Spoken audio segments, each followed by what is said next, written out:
आता बघूया आपण मोस्ट इम्पॉर्टंट क्वेश्चन जो यावेळेस यायची खूप जास्त चान्सेस आहे, हा SAQ येऊ शकतो. तर सगळ्यात इम्पॉर्टंट आहे 9 रिजन्स ऑफ ॲब्डोमेन. हा प्रश्न आल्यास सगळ्यात पहिला आपल्याला स्थानाने अग्निपक्वाना मूत्रस्य रुद्रस्यचं हृदय उंडकफुस कोष्ठ इत्यादी जायते. हा श्लोक लिहून त्याचा रेफरन्स लिहायचा व त्याचा मिनिंग एक्सप्लेन करायचा. ठीक आहे. नंतर आपल्याला परत नाही का तेच अन्नवस्त्रोतच एक्सप्लेन करायचं. ठीक आहे.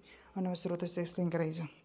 मग खाली लिहायचं for the purpose of describing the location, म्हणजे आपल्याला जे for the purpose of describing the location of viscera the abdomen is divided into 9 regions and 4 imaginary planes. Okay. आता मग सगळ्यात नंतर पहिले सांगितलं 4 इमॅजिनरी प्लेन्स. तर 4 इमॅजिनरी प्लेन्स कोणते? The 4 imaginary planes are as follows. Chart करायचं आपल्याला 4 इमॅजिनरी प्लेन्स. 2 हॉरिझॉन्टल प्लेन्स आहे आणि 2 वर्टिकल प्लेन्स आहे. आता 2 हॉरिझॉन्टल प्लेन्स कोणते कोणते? एक म्हणजे ट्रान्सपायलॉरिस प्लेन आणि दुसरा आहे ट्रान्सट्युबेरिकल प्लेन. आणि 2 वर्टिकल प्लेन कोणते? राईट लॅटरल प्लेन आणि लेफ्ट लॅटरल प्लेन. ठीक आहे. आता मग आपल्याला रिजन एक्सप्लेन करायचे. कोणते कोणते रिजन येतील? Hypochondriac region. The 9 regions are as follow. आपण सगळ्यात रिजन जे आहेत ते सगळे लिहून घ्यायचे. SAQ येतं म्हणजे आपलं तेवढं उत्तर वाढेल 2 पेजने.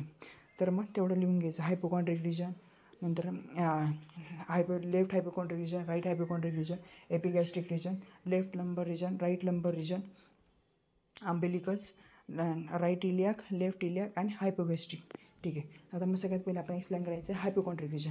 आता हायपो या शब्दाने काय सांगतो? हायपो म्हणजे त्याच्या खाली. मग काय? It lies hypochondriac. कॉन्ट्रिक म्हणजे cartilage, costal cartilage. It lies below the costal cartilage.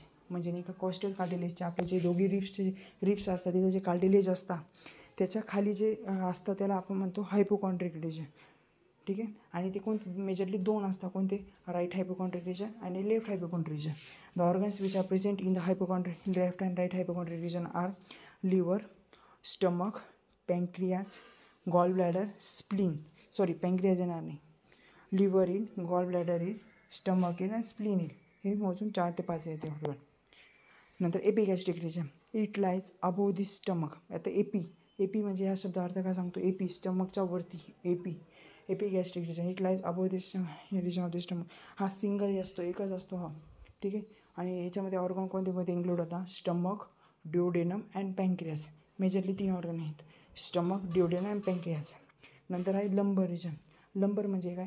आता याच्यात लंबर रिजनला काय म्हटलेले? Because it lies at the level of लंबर वर्टिब्राय. काय मला सांगितलं? इट लाईज म्हणजे आपलं जे सर्वायकल, नंतर थोरॅसिक, नंतर लंबर असे जे वर्टिब्रा सांगितले तर लंबर वर्टिब्राच्या जे लेवलला जो रिजन असतो तो म्हणजे लंबर रिजन. ते मेजरली 2 असतात. राईट लंबर रिजन आणि लेफ्ट लंबर रिजन. ठीक आहे. त्याच्यात कोणते कोणते ऑर्गन्स येतात? Right and left kidney, ureter, नंतर नाही का कॉइल्स ऑफ इंटेस्टाइन एक्सेट्रा एवढे निघा येत असतात. तर अंबिलिकल म्हणजे जे आपला जो सगळ्यात सेंटर पॉईंट आहे अंबिलिकस, त्याच्या आजूबाजूचा जो सराउंडिंगचा जो रिजन आहे तो म्हणजे अंबिलिकल रिजन. ठीक आहे. त्याच्यात कोणते कोणते ऑर्गन आहे? स्टमक येईल, नंतर नाही का आर्च ऑफ आयोर्टा येईल, नंतर IVC, नंतर IVC, नंतर कॉइल्स ऑफ स्मॉल इंटेस्टाइन येतील. असे ऑर्गन्स येतात. नंतर कोणता येतो? हायपोगॅस्ट्रिक म्हणजे गॅस्ट्रिकच्या खाली, म्हणजे स्टमकच्या खालचा रिजन म्हणजे hypogastric. Okay. It lies below the gastric or the stomach. It includes the organ like. आता याच्यात कोणते कोणते ऑर्गन असतात? स्टमक असणारी, नंतर नाही का स्टमक नसणारी ह्याच्यातमध्ये नाही का कॉल्स ऑफ स्मॉल इंटेस्टाइन राहील, युरिनरी ब्लॅडर राहील, युरेथ्रा राहील, नंतर नाही का युरिनरी ब्लॅडर आहे, युरेथ्रा आहे, युटेरस आहे. असे हे ऑर्गन आपल्या याच्यामध्ये प्रेझेंट असतात. नंतर आहे इलियाक रिजन. इलियाक म्हणजे काय? जे नाही का इलियाक रिजनला काय म्हणतं? इलियाक फोसा जिथं हे असतो रिलेशन, त्याचं रिलेशन दिले इलियाक फोसाचं रिलेशन दिले.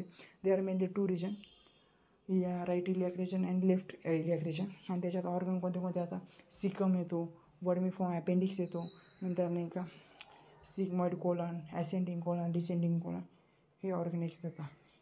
बस एवढंच लिहायचं आपल्याला. थँक्यू.